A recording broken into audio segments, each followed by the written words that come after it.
Bonjour à tous et bienvenue sur videobourse.fr pour une analyse moyen terme de la paire euro-yen japonais en graphique journalier. Actuellement, on est dans une dynamique de fond qui est baissière depuis la crise des subprimes et donc le yen qui a joué son rôle de valeur refuge. On le voit ici. On est passé de plus haut à 170 dollars, pardon, 170 yens 1 euro en 2008, donc en juillet 2008, à 105 yens pour 1 euro en août 2010.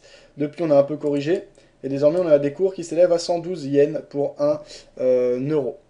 Alors, comme on dit, les arbres ne montent pas au ciel, donc il y a un moment où on va avoir des phases de retournement, on en a déjà eu par le passé. L'euro s'est ensuite de nouveau effondré, donc on le voit après la crise de subprime, on a eu un retracement important. Puis l'euro s'est de nouveau effondré suite à la crise liée à la Grèce.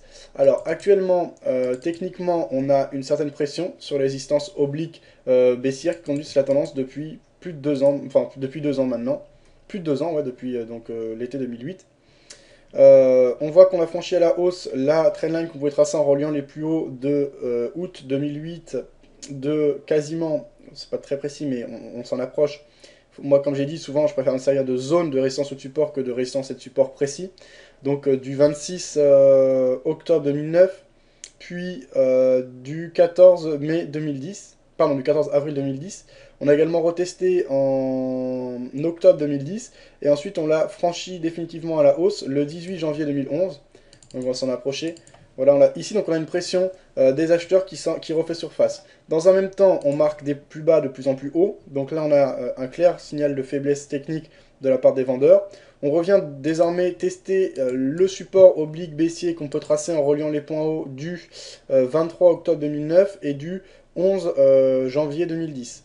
On le teste de manière assez virulente et on est en passe de le franchir éventuellement. On le voit ici, en tout cas ce sont les acheteurs qui tiennent le marché à moyen court terme, donc précisément depuis, on va dire quand même moyen terme, donc depuis le début de l'année, avec des plus bas de plus en plus haut et des plus hauts de plus en plus haut. Alors, dans ce contexte, quand est-ce que l'on peut prendre position? Pardon. Alors, dernière chose à repérer techniquement, la formation d'un triangle avec des plus hauts de plus en plus bas, donc les plus hauts du 3 novembre 2010 et ceux marqués récemment le 21 février, et les plus bas du 24 août 2010 et ceux du 10 janvier 2011, qui sont les plus bas de plus en plus hauts. Donc on s'engouffre dans un triangle.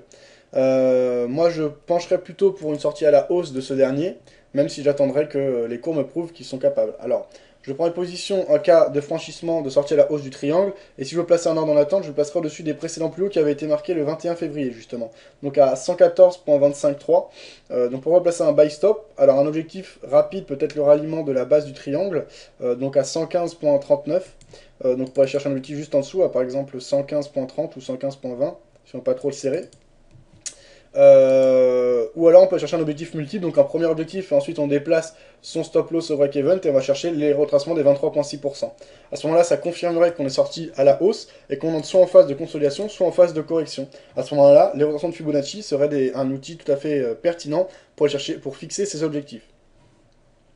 Donc premier objectif, la résistance marquée par les plus hauts qui ont été marqués le 6 octobre dernier, donc la résistance horizontale des 115,70. Second objectif, les 23,6% qui se situent à 120,64. On est cherché donc juste en dessous, par exemple 120,50 ou 120,40. Peu importe. Alors, au niveau du stop loss, ceux qui aiment les stop loss serrés pourront les placer sous les plus bas qui ont été marqués récemment, donc le 4 février dernier, en dessous des 110,75, par exemple à 110,70. Un stop loss plus large, mais également plus risqué, tout dépend des plans de trading et des plans de money management, pourrait être en dessous des plus bas qui avaient été marqués le 10 janvier 2011, donc en dessous des 106,86. À ce moment-là, si on veut vraiment prendre une position de moyen long terme, on peut se protéger sous les plus bas de ces dernières années. Je sais pas si c'est les plus bas historiques, je suppose, qui ont été marqués en août 2010 à 105,39 environ. Si je dézoome, ouais, c'est bien les plus bas historiques de la paire euro-yen. Donc bah voilà, j'ai présenté clairement mon scénario technique. Fondamentalement, on a des inquiétudes. Est-ce que le yen va continuer à jouer son rôle de valeur refuge? C'est à voir, mais je crois que ce yen très très fort embête pas mal l'économie japonaise. La Banque centrale du Japon a fait ce qu'elle pouvait pour essayer de dévaloriser sa devise, sans grand succès. Mais on va dire qu'ils feront rien, enfin ils feront justement, ils feront tout pour que ça aille dans le sens d'un yen qui s'affaiblisse. Donc dans ce contexte, et au vu des signaux techniques que nous diffusent les cours actuellement à moyen terme, je privilégierais plutôt les positions acheteuses, comme j'ai dit. Alors, simplement un petit tour du côté des positions vendeuses, on attendrait la cassure à la baisse du triangle, donc du triangle vert tracé sur mon graphique. Donc en cas de franchissement à la baisse du support et donc de la partie basse du triangle, pourquoi pas prendre une position à la vente pour parier dans un premier temps sur le ralliement des précédents plus bas historiques, puis pourquoi pas sur la poursuite du mouvement baissier.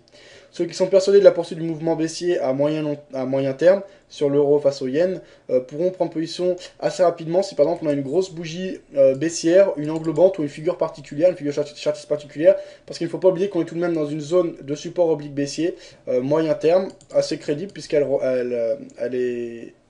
elle relie très clairement deux sommets. Dans ce contexte, prendre position dans le sens de la tendance sur phase de rebond est tout à fait cohérent. Mais comme j'ai dit, moi je privilégierais fondamentalement les prises de position acheteuses, donc je me concentrerai sur les signaux techniques plutôt acheteurs. Voilà, je pense que c'est à peu près tout ce que j'ai à dire. Alors pour la position à la vente, le stop loss se placerait au-dessus des plus hauts qui ont été marqués récemment, qui ont été marqués le 21 février à 114 pour 21. Ceux qui aiment laisser respirer les cours et qui n'aiment pas serrer leur stop loss pourront le placer par exemple au-dessus de la résistance qui avait été marquée le 6 octobre 2010, donc au-dessus des 115 pour 70. Bonne soirée à tous, bon trade et à bientôt sur videobourse.fr.